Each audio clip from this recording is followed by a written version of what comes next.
Okay guys, so today we're gonna go over a weird palm, and it looks like this, and then you can transform it into a change, or you can just go and do something else with it. So yeah, let's get into it.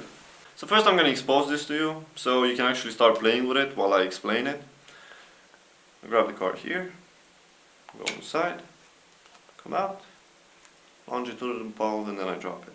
So the mechanics of this are the following. You get a pinky break above the second card, and then you grab the card with your thumb and middle finger from the sides. You use your index finger to spin the card inside.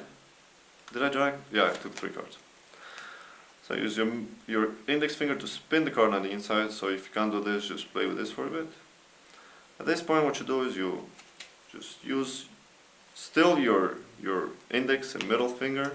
I'm going to do it slower once more. So it goes inside, I start bending the card, I push with my index finger the bottom card out, that one goes into Tenkai longitudinal palm, and this one gets rotated like this, using my middle finger, as you can see, and my index finger as a I don't know how you say that, just like both.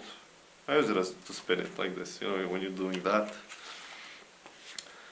So once more, I grab it, I go inside, I use my index finger, I can drop the entire card in palm. I use my index finger to take that card out, and then I use both with the middle and index finger to spin it out. And what you have to take into consideration is the fact that your fingers are open and they might see the top card, which you're actually going to palm. So if they see the top card and then you pull out a card that is completely different, that's going to look a bit weird. So what you have to look out is keeping your fingers close to each other.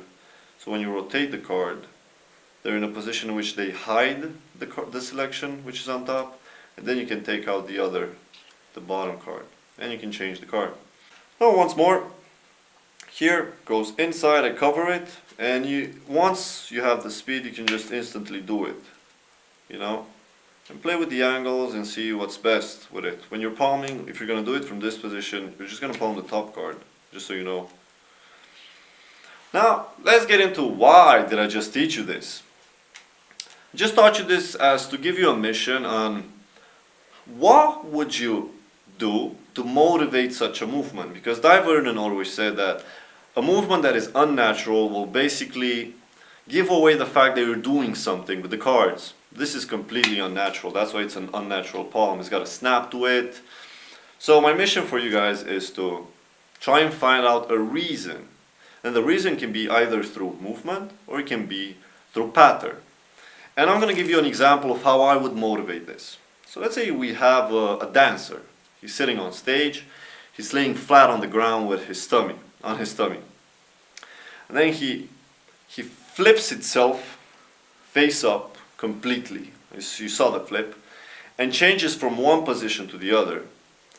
And you can see him really go smooth on the song, and then does a backflip, just like this, turns around and comes back face up. And then he vanishes completely from the stage, and people have got to know him as the magician dancer. He would one moment not be there, and then he would just show up.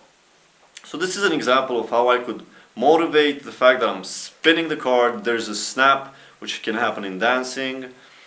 Why is the card being spun? Because the dancer spun.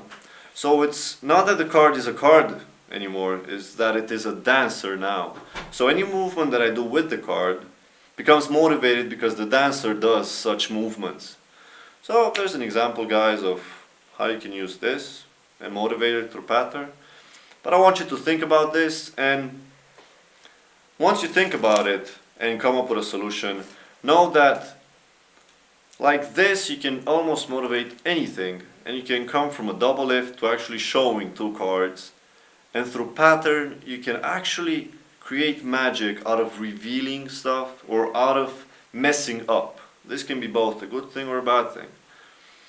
But what it does, which is great, is that it makes you think in an unconventional way, and by making you think in an unconventional way, you get to different ideas which you can implement in your routine, either ideas for pattern or ideas for moves themselves. So that was it, guys. That was the weird palm. And I hope you have a great Sunday, and I'll see you guys tomorrow for a new damn tutorial. Peace out.